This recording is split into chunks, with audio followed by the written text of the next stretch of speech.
საღამო მშვიდობის ეთერშია გადაცემა ინფორმაცია ფაქტი ანუ იმფაქტი. საღამო მშვიდობის. დღეს ჩვენს გადაცემაში თქვენ ვერ მოისმენთ ბაჩუ ახალაიას განცხადებას. პატიმრებისთვის ხელი არ დამირტყამს, რადგან მავანი სვამენ კითხვას და ხელში რაც გეკავათ ის ვერ მოისმენთ რომ ბიძინა ივანიშვილის გადაცემა ეთერში ახალ წლამდე გავა, რადგან დრო უნდა ვიხილთოთ და დავამახსოვროთ მაყურებელს თავი, სანამ ყველა იმ გადაცემაზე გააკეთებს სწორებას.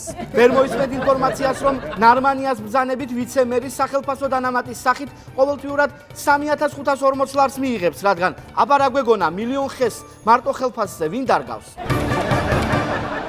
გაერთიანებული დემოკრატიული მოძრაობის ლიდერის ნინო ბურჯანაძის განცხადებით მოსახლეობას უნდა ჰქონდეს რწმენა, რომ ის მიერ მიცემული ხმა არ დაიკარგება და არჩევნები სამართლიანად ჩატარდება.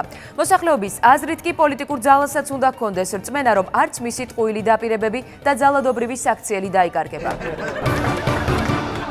ბაჩუ ახალაიას განცხადებით არც მას, არც ჭარბაძეს, არც მეგის ქარდავას პატიმრებისთვის ხელი არ დაურტყამთ. მამანთა აზრით აქ შეიძლება ახალაია არ ცრუობდეს, რადგან შესაძლოა მას ორივე ხელი დაკავებული ჰქონდა.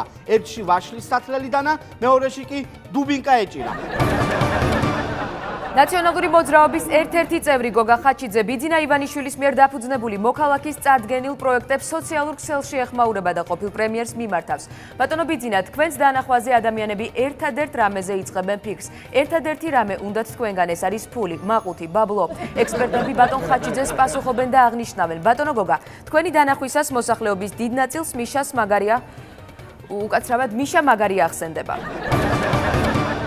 როგორც ბიძინა ივანიშვილი აცხადებს, ჟურნალისტების მომზადების პროექტი მათივე მხრიდან ინტერესის არარსებობის გამო არ შედგა. ექსპერტები კი ფიქრობენ, ამის მიზეზი ის არის, რომ ჟურნალისტებისათვის ის ლექციებიც საკმარისი აღმოჩნდა, რომელსაც ბატონი ბიძინა მათ პრემიერობის დროს ბრიფინგებზე უტარებდა. საქართველოს საფინანსო სექტორში ყველაზე აქტიური მოთამაშეები კომერციული ბანკები არიან. ამის შესახებ ვიცე-პრემიერმა საქართველოს ეკონომიკისა და მდგრადი განვითარების მინისტრმა გიორგი კვირიკაშვილმა განაცხადა. ღმერთმა დალოცოს ბანკები. გაიფიქრა ამ ინფორმაციის გაგების შემდეგ იმ 100,000-ობით მოქალაქემ, რომელმაც უაზროდ დიდი პროცენტების გამო მთელი ქონება დაკარგა. იუსტიციის სამინისტრო 2015 წლის ბიუჯეტში დამატებით 2,5 მილიონი ლარის გამოყოფას ითხოვს. აბა როგორ გონიათ, ასეთი ადვილია იმ ხეცის გამოყვება და შენახვა, რომელიც პირადობის მოწმობებში ბუდობს. მე ვთხოვ სხვა ოპოზიციურ ძალებს უფრო გააქტიურდნენ, რადგან ჩვენთვის მთავრობისა და ხელისუფლებისთვის ძალიან მნიშვნელოვანია ოპონირება ნორმალურ რეჟიმში მოხდეს და არა ისე, როგორც იქცევიან ნაციონალური მოძრაობის წევრები და მასზე დაქვემდებარებული არასამთავრობოები და მათი წევრები. განაცხადა კალაძემ. ექსპერტები პასუხობენ ბატონ კახას და ახსენებენ მას, რომ ავისულების გამდევნელი, ანუ ეგზორცისტი მხოლოდ მაშინ ფასობს, როდესაც ავისულების განდევნა სურთ. ეს იყო გადაცემა ინფორმაცია ფაქტი ანუ იმფაქტი. ჩვენ ხვალამდე გემშვიდობებით, ნახვამდის. ქართული პოლიციის ეფექტურობისა და სამართლიანი მიდგომების ასამაღლებლად საჭირო ხდება პოლიციის გარდამავალი რეფორმების განხორციელება.